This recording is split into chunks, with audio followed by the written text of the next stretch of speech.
no message is a message တဲ့ဖတ်လိုက်ရတယ်အရန်သဘောကျတယ်တကယ်လည်းဟုတ်တယ်တစ်ဖက်လူစီက message ပြန်မရတာအဲ့ဒါ message တစ်ခုပဲကွာ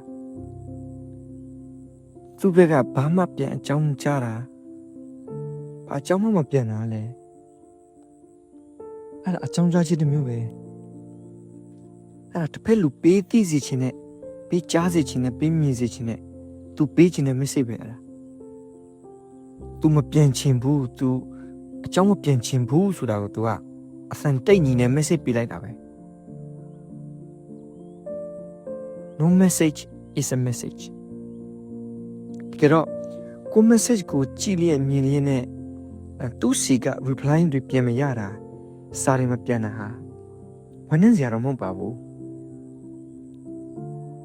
ဘာလို့စမပြန်တာလဲဆိုပြီးတော့လည်းကျွန်တော်တို့ကစိတ်ဆိုးဒေါသထွက်ကြလည်းမလိုပါဘူးသူပေးချင်တဲ့ message ကိုကျွန်တော်တို့နားလည်လောက်ရတယ်သူစမပြန်ချင်ဘူးဆိုတာကလည်းဒါစာပြန်တာတစ်မျိုးပဲဆိုတော့လူတစ်ယောက်ရဲ့တိတ်ဆိတ်ခြင်းလူတစ်ယောက်ရဲ့ဘာသာမှမထွက်တော့ခြင်းဟာအဲ့ဒီလူကြားစီခြင်းနဲ့အတန်တစ်ခုပဲလို့ကျွန်တော်တို့နားလည်ရမယ်ဘာလို့စမပြန်တာလဲဆိုပြီးတော့မှကျွန်တော်တို့စိတ်ဆိုးဒေါသထွက်ကြလည်းမလိုဘူးသူပေးချင်တဲ့ message ကိုနားလည်လုပ်ပြီးတော့မှကျွန်တော်တို့လည်းလက်ထွက်လာတိုက်ရုံပဲတိတ်ဆိတ်မှုကိုပြလိုက်တာဟာတကယ်တော့ကြေလောင်မှုတစ်ခုကိုကြားစီခြင်းလို့ပဲဆိုတော့ပြန်မပို့လာတဲ့ message တွေကိုကျွန်တော်ကတေချာနားလည်အောင်လုပ်ပြီးကိုယ့်ဘက်ကလည်းပြန်မပို့ရုံပဲပေါ့သူမတွေ့ချင်တဲ့ message တွေကိုဆက်ပို့နေကိုလည်းပူလောင်ကြတယ်သူလည်းနေရခက်တယ်